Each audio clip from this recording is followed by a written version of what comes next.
What's up, Giga gang? I hope everyone's doing well. Quick video from the car, and the reason why I wanted to record this even was because, actually, let me be a little more freeform today.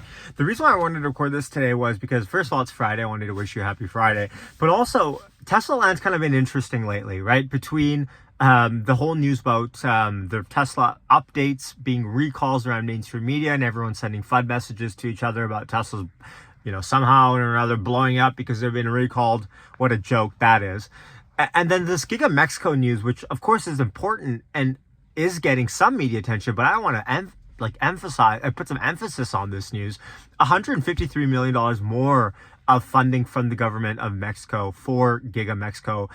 And then on top of that, Tesla is actually able to start construction here. So I know we went from this timeline of it might be a few years away to, who knows when this will be, to, this month, right? So, we're kind of breaking ground here. And here's one distinction that I think Giga Mexico needs to be made with Giga Mexico. I don't look at Giga Mexico as a Giga Austin-esque proto. I look at it as a Giga Shanghai, like a North American Giga Shanghai. Now, the obvious correlation there is cheap labor, but that's not exactly the point I'm trying to make. Giga Mexico, I think, will be warp speed. First of all, the government of Mexico realizes that they need these domestic jobs for their people, number one, first and foremost.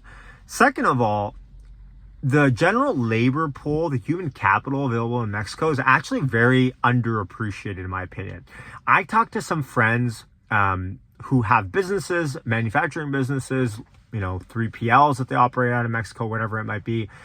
And consistently what I've been told is, and I haven't done any business in Mexico myself, but this is what I hear through the grapevine, is that the labor pool in Mexico is very high skilled. Like, we're talking manufacturing jobs that Tesla is going to create, increase the human capital over the long haul anyways, but already existing, it's very reminiscent to the labor pool, the manufacturing labor pool in China.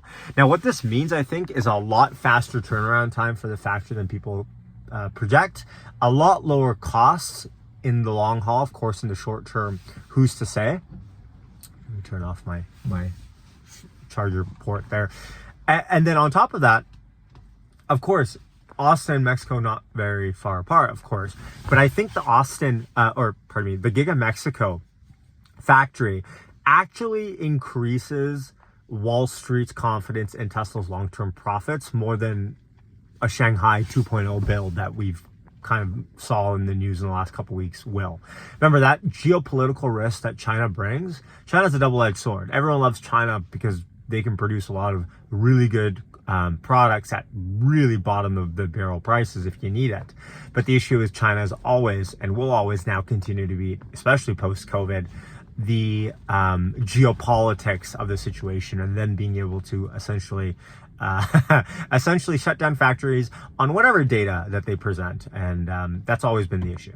Now, anyways, Giga Mexico, super bullish on Tesla, $250-ish as we talk. Actually, don't have an updated, let me pull it up as we talk here, an updated stock price. But the strength is crazy.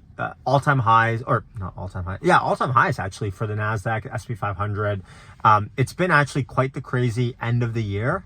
Let's see what 2024 brings to us. It's going to be interesting to see because the Fed rate cuts are essentially being looked at. $252 actually sitting on Tesla. Hopefully that wasn't the worst camera work ever. But I hope everyone has a wonderful Friday. The Sunday live stream will actually be at another point during the weekend because I have a tire appointment actually on Sunday. So I will not be streaming on our usual Sunday time this weekend. What else do I have to say? Hit like and subscribe if you're enjoying the content. I appreciate it. Just a short, quick one for me today, and much love. Have a great end of your week.